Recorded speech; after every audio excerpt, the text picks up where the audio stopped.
The following is a really super short abbreviated version of how Oedipus got himself into this mess in the first place. So there are 4 places that are kind of important in this backstory: Thebes, Mount Cithaeron, and Corinth, and the place where the 3 roads meet. But we will start in Thebes. Okay, so this guy called Cadmus is known as the founder of Thebes, and he made this super important god Apollo mad because he killed his snake, and it was his favorite snake.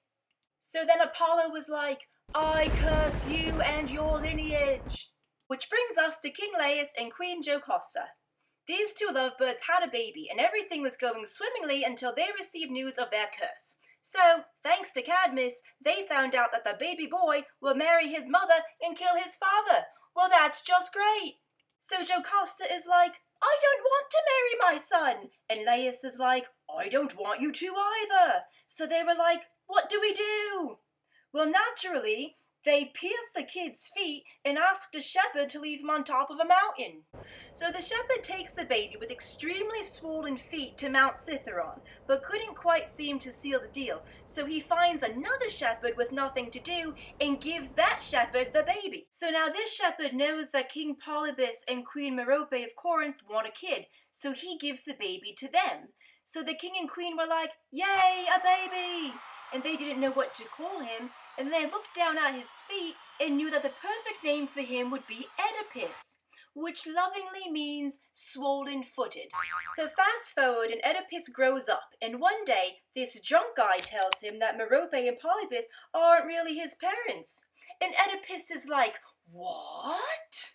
So Oedipus asks Merope and Polybus, "Are you guys my parents?" And they were like, "Of course." But Oedipus didn't believe them, so he went to the oracle at Delphi.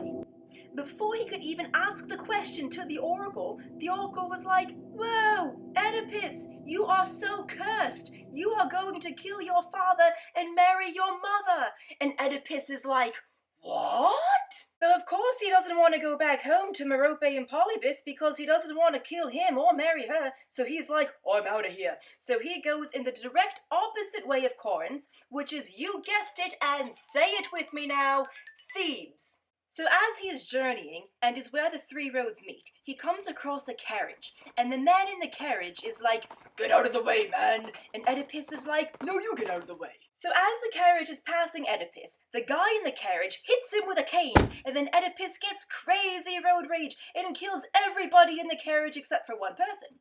Little did Oedipus know that the guy with the cane was really his father, and Oedipus really just killed him. So now Oedipus continues on to Thebes, where there is a Sphinx, a man-eating woman monster who is terrorizing the Thebans.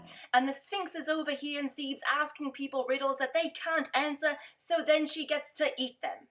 So there was this decree that stated, whoever solves the riddle of the Sphinx will get to marry the Queen Jocasta, who is, and say it with me now, Oedipus's mom. So Oedipus is like, "I can solve the riddle," and he does. And that means he gets to marry his mom, and the Sphinx has thrown herself off a cliff and dies. So Queen Jocasta and her husband-son live happily ever after for about 20 years.